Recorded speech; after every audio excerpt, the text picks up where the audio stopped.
이번 영상에서는 GPT와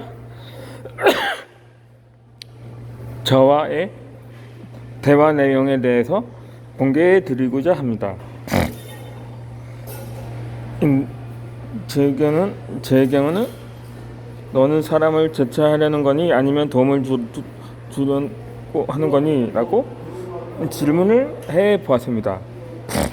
그렇더니 챗GPT와 저는 인간을 대체하도록 설계된 것이 아니라 인간의 능력을 덮고 강화하도록 설계되었습니다. 오픈 AI의 제작자들은 사람들이 정보를 찾고 문제를 좀 더 효율적으로 해결하는 데 도움이 되는 도구가 되도록 저를 의도했습니다. 제 처리 및 기계학습을 사용해서 사람과 유사한 텍스트를 이해하고 생각할 수 있으므로 사람들이 나와 더 쉽게 소통하고 질문에 대한 답변을 받을 수 있다고 대답을 했습니다. 이어서 너는 미래에 많은 직업을 대체할 것이라고 생각하냐고 물었더니 챗GPT와 AI의 자동화가 미래의 고용시장에 상당한 영향을 미치고 잠재적으로 특정 일자리를 대체할 것이라는 예측이 널리 퍼져 있습니다. 그러나 이러한 기술이 다양한 산업 분야에서 새로운 일자리를 창출할 것이라는 믿음도 있습니다. 고용시장에 미치는 영향은 기술 발전 속도나 정보 정책, 근로자가 새로운 직업 요구 사항에 대한 적용 및 적응 능력과 같은 다양한 요인에 따라 달라집니다.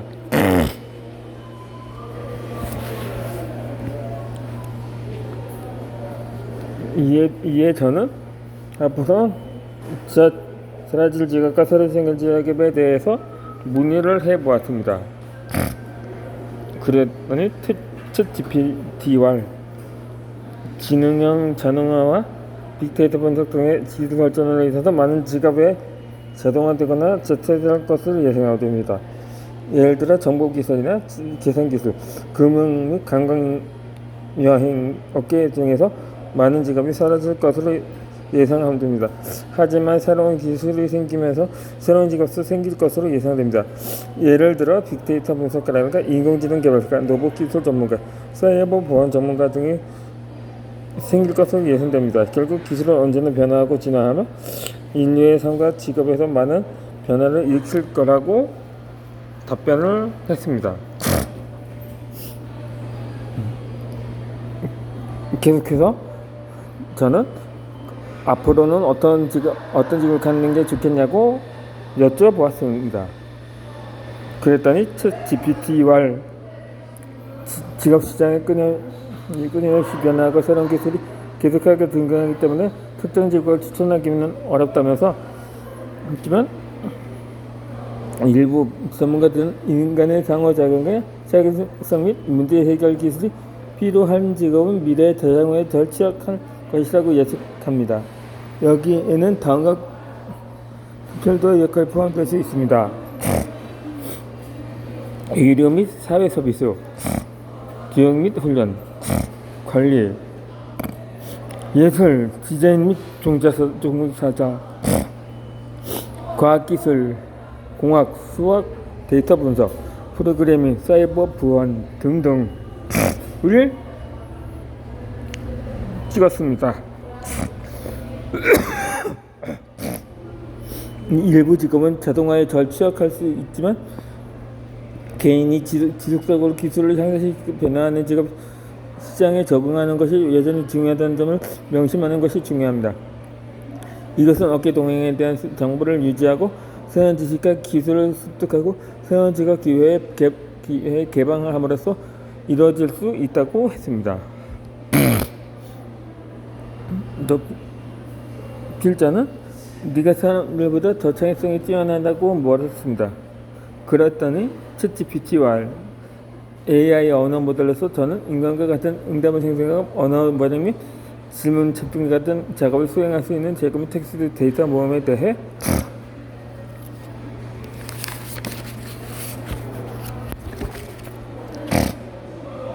교육받았습니다.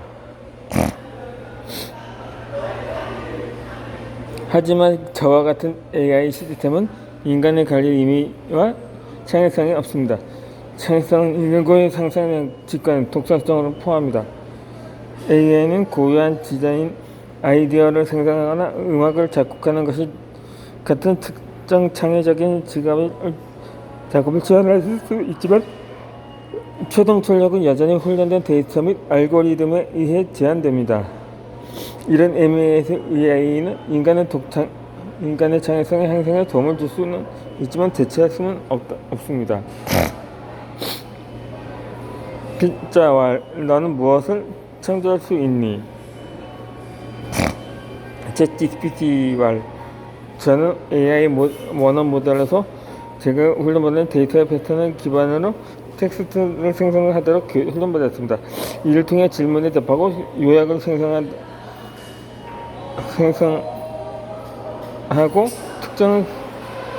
특정 스타일로 작성하는 것과 같은 작업을 할 수 있습니다. 그러나 나는 내가 훈련받은 데이터의 패턴에 따라 응답을 생성할 수 있기 때문에 인간이 하는 의미에서 진정으로 생성할 수 있는 능력이 없습니다. AI는 음악 작곡이나 이미지 생성과 같은 특정 영역에서 새로운 것을 만드는 데 사용할 수 있지만 최종 능력은 여전히 훈련된 데이터와 알고리즘에 제한되면 독립적인 창의성이나 상상력을 갖지 않습니다. 실제는 인간이 AI에 공존하기 위해서 어떤 것을 하면 좋겠냐며 물어보았습니다. 그랬더니 챗GPT와 인간이 AI와 효과적으로 공존하려면 여러 단계를 수행하는 것이 중요합니다.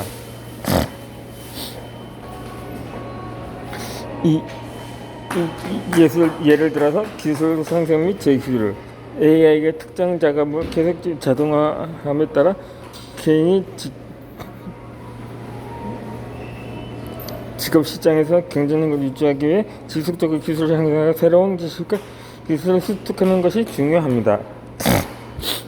AI에 대한 신뢰 구축으로 다양한 산업 및 애플리케이션에서 AI를 효과적으로 활용하려면 기술에 대한 신뢰를 구축하고 윤리, 개인정보 보호 및 편견에 대한 우려를 해결하는 것이 중요합니다.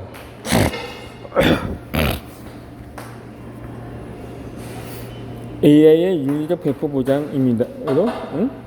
정부, 기업 및 개인이 AI의 사회의 고용시장에 미칠 잠재력은 영향을 고려하여 윤리적이고 책임 있는 방식으로 배포도 하는 것이 중요합니다. 인간과 AI 간의 상호 촉진으로 AI는 인간의 능력을 강화하고 복잡한 문제를 해결하는 능력을 생각시킬 수 있어 기술 인간의 작업을 개최하는 것이 아니라 행색이 사용되도록 하는 것이 중요합니다.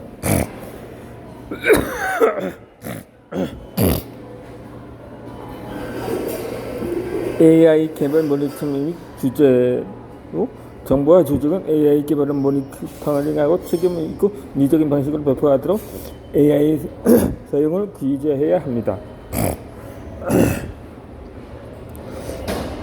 이러한 조치를 취함으로써 인간은 AI의 효과적으로 점차적인 부정적인 영향을 완화하면서 기술의 이점을 얻을 수 있습니다.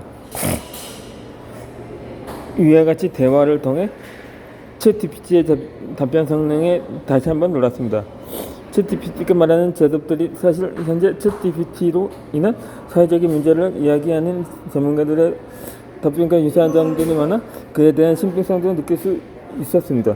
지금의 챗GPT의 기술성을 보고 많은 이들이 앞으로 많은 직업이 없어질 것이라는 의견과 새로운 직업이 더 많이 생길 것이라는 의견이 번번합니다.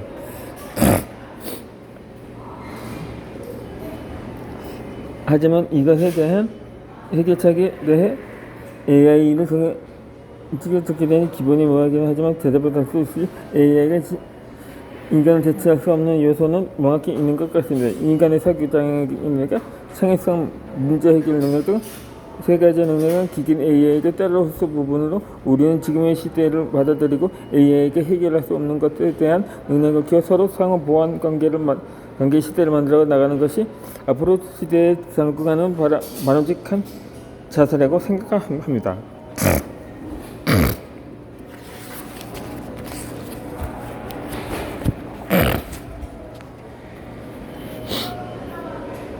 이 전문적인 역할을 수행하는 챗GPT입니다.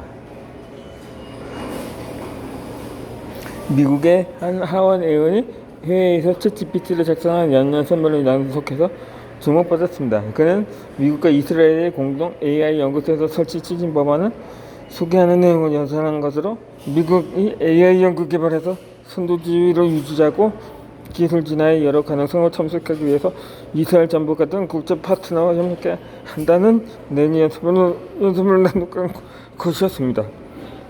이를 챗GPT가 작성했다는 것은 언뜻 봤을 때는 매우 평범한 내용이지만 의원이 법안의 중요성을 추구하는 연설문을 100단어로 작성해달라는 주문에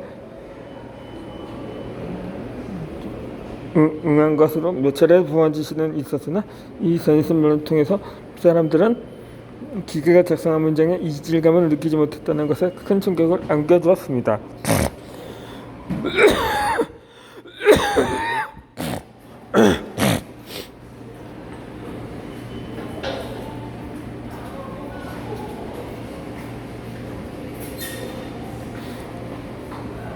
그림에서는 미국 하원의 챗GPT 활용에 관한 기사가 났습니다. 지난 2일에는 콜롬비아의 한 판사가 챗GPT를 설명글 작성에 활용했다고 밝혀 논란이 되고 있습니다. 그는 한 법무가 저소득 등을 이유로 자폐자녀의 예료비 면제를 청구한 사건의 변경을 작성하는 과정에서 챗GPT를 사용했다고 밝혔습니다. 판사는 챗GPT에게 자폐 미성년자는 실업비를 면제받는가냐고 질문하다 그렇다면서 콜롬비아의 관련 규정에 따르면 자폐 미성년자는 치료를 면제받는다는 답변을 받아 이를 초고 작성에 활용했다고 밝혔으며 이는 판사 역할까지 하는 챗GPT로 농담의 중심에 썼습니다. 하지만 판사는 챗GPT 등의 인공지능 프로그램에 대해 초고 작성을 편하게 해줄 수는 있지만 판사를 대체하기는 어렵다며 앱이 질문한다고 해서 우리가 판사가 아니게 된다거나 생각하는 존재가 아니게 되는 것은 아니라고 주장했습니다. 또한 챗GPT가 잘 정리되고 단순하고 구조적인 방식으로 원래는 비서가 하던 역할을 수행하고 있다며 이는 사법부의 대응 시간을 개선해 줄 수 있다고도 강조했습니다.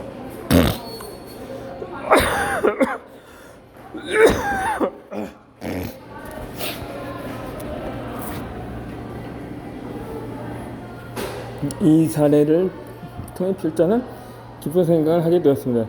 과연 챗GPT의 판사가 모든 역할을 대신할 것일까요? 이것은 반은 맞고 반은 틀리다고 생각합니다. 필자는 판사가 이행했을 비서 역할과 대응 시간의 개선을 주목하게 되었습니다.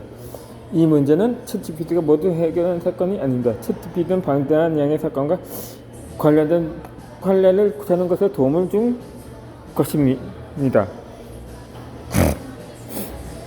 일부에서는 사람 10명의 일을 챗GPT는 단 몇 번 만에 다 끝낸다고 이야기합니다. 이 말처럼 이 판사는 광대한 양의 법과 관련된 내용과 판례를 찾는데 챗GPT의 도움을 찾은 것입니다. 물론 챗GPT가 말한 내용을 판사가 확인하지 않거나 이것을 그대로만 인용했다면 이는 문제가 될 것입니다. 하지만 챗GPT는 도움을 주는 역할로서 이성적인 판단은 할 수 없는 기계일 뿐입니다.